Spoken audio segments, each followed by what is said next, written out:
Breaking tonight, growing suggestions that Hillary Clinton and her staff may have intentionally obstructed justice, destroying evidence in the middle of an investigation.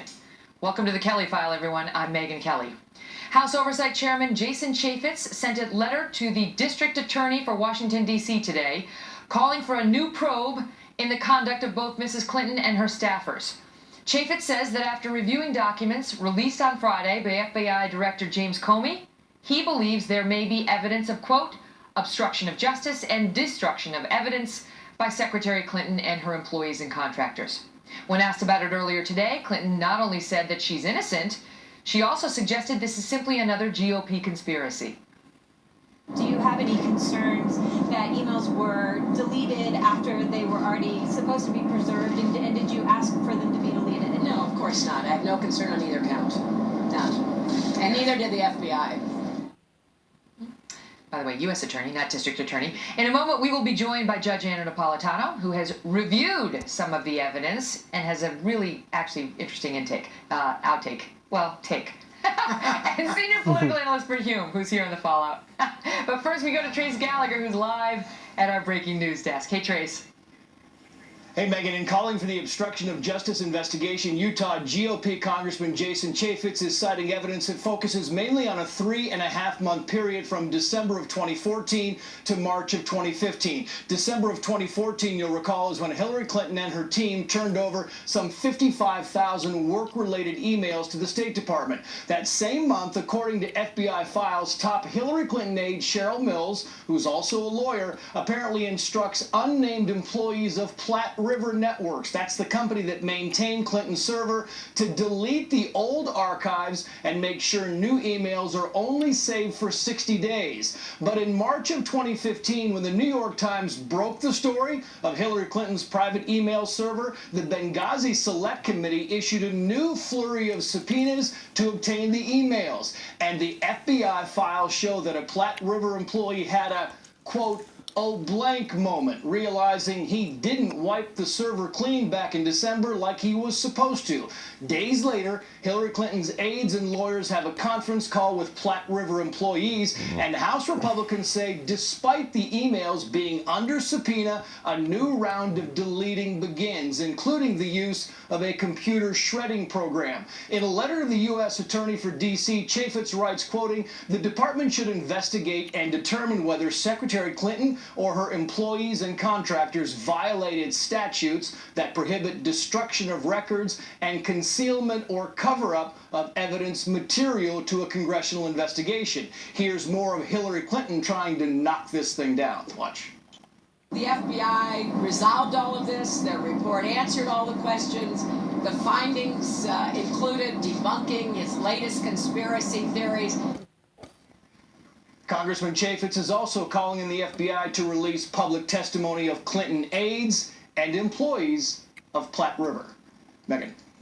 Trace, thank you. Joining me now, Fox News senior judicial analyst Judge Nepolitano, who reviewed these FBI documents, and he joins us now with what he found dumped right before Labor Day, as she's done this 4 times now. She's actually, she or her team, right. They somehow they always find a way before Memorial Day, before July 4th, before Labor Day, and then the other one was New Year's Eve, right? Right. Those are the 4. Look, there it is.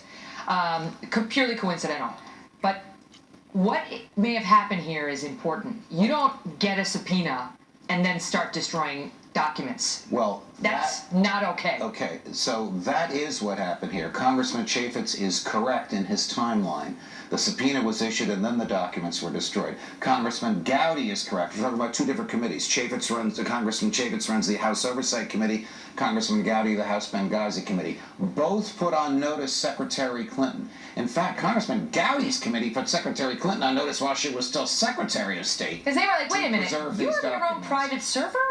And you didn't give us any of the documents from it in response to our earlier subpoenas? Well, we want that. And you better not destroy anything between now and the time we get it. And she did. Correct. Now we found out that it was destroyed. Now here's the very, very troubling news. We learned this on Friday.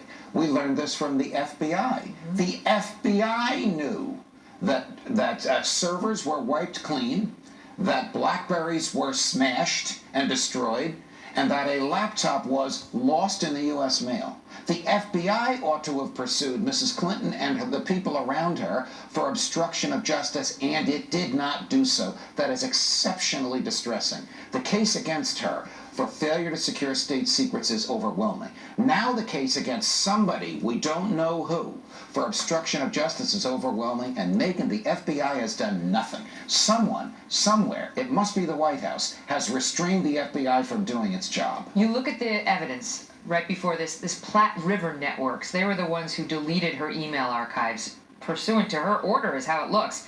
This is the guy who had the oh blank moment. Right. He had been told to do it before. Right. He claims, oh, I forgot, and then I saw the subpoena, and suddenly I remembered I was supposed to delete everything, everything of interest. They're going to blame me. I better take a sledgehammer to a couple of blackberries. Right. So, but here's what happened before he did the deleting. After the subpoena, he had a conference call with Secretary Clinton's attorneys just days before the deletions. Created a work ticket on or about the day of the deletion, used BleachBit, a software program designed to prevent recovery of evidence, manual deletion of backups, and on it goes.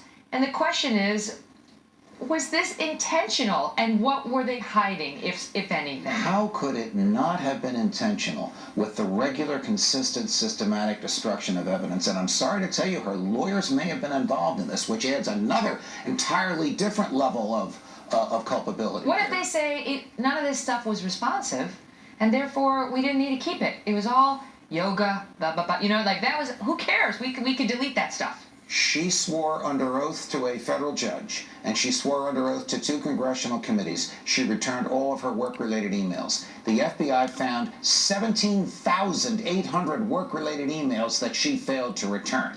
Not all of them were readable because some of them had been destroyed. You tell me that's not a prima facie case of obstruction of justice, and the FBI has done nothing about it. And I don't know how far Congressman Chaffetz is going to go. Election day is 63 days from now. I don't even know that he could get to first base between now and Election day. You say the DOJ actually, or the FBI actually violated policy in that interview. You believe they violated their own policy. Yes. How? Her lawyers told the DOJ she will not show up for an interview if you record it.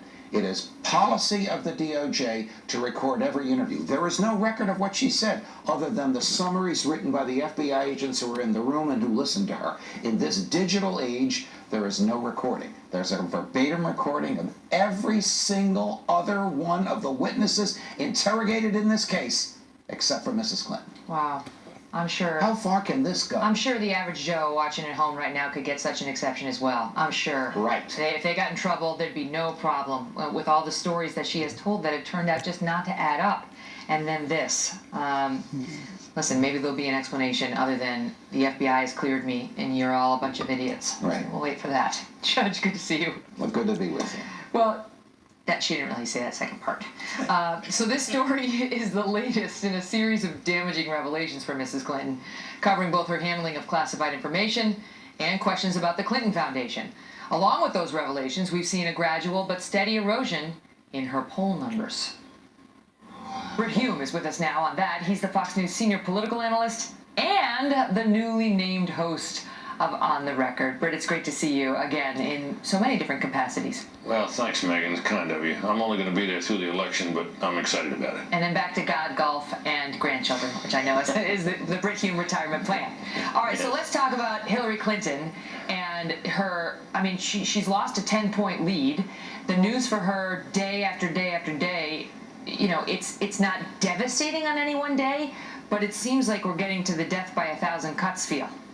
Well, Megan, it seems to me that what she needs to do is to try to overcome this severe problem she's had with people not trusting her. And, you know, I don't think she can eliminate the problem, but she might be able to gain some ground against the problem. And as long as these questions and revelations persist, it will be very difficult for her to do that. So that's the problem for her, that she's being held down by these questions. And, you know, it could reach the point where people just decide, you know, I just can't vote for this woman. Mm-hmm. And at which point they look at Donald Trump and say, can I vote for him?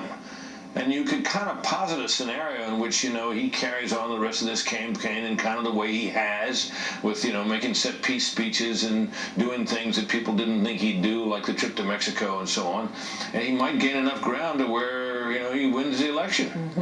It's within the realm of possibility as we look out from this day. Now, so how big an impact do you think things like this email scandal have had on her? Because it doesn't seem like, other than the email scandal and the Clinton Foundation, Trump is going after her on that many issues. But those issues refuse to die. Every day we get something new on something else she's told us that's not true, something else she's done that is potentially problematic. Well, that's right, and whatever he says about it is augmented by the revelations. So, people, they hear him talking about it, and they may or may not, respond because of him. But when what he is saying is buttressed, reinforced by revelations of the kind that we've had just in recent days. They keep finding more of these emails. She was supposed to turn them all over. They keep finding out that there were more devices than she claimed that she had. All these things, while none of them by themselves is a death blow, is the death by 1,000 cuts, and the cuts keep coming. What do you make of this 13 BlackBerry devices, Britt, which the aide is killing with a hammer, and it all in the wake of, I just wanted to carry the one device. That was her whole explanation for not doing it the way she was supposed to. Well, what we're hearing from her supporters is that she was only carrying one of them at a time, and there's a certain truth to that. I mean, after all, I have an iPhone and I have an iPad, and I don't use them usually simultaneously. And over time, these things break, or you get new models, and so it's possible that my email has been used on several different devices. But 13?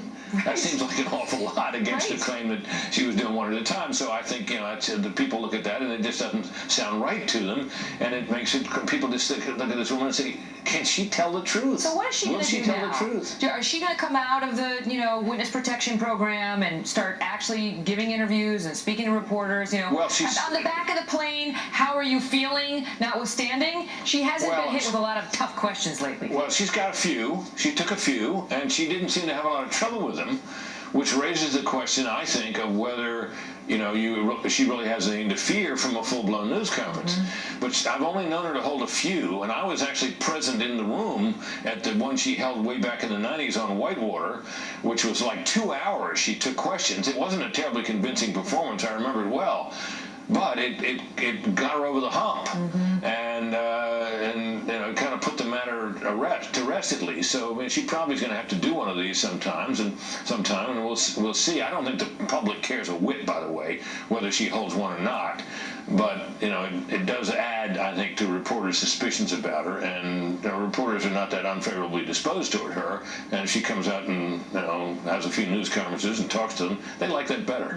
If she would try communicating a little.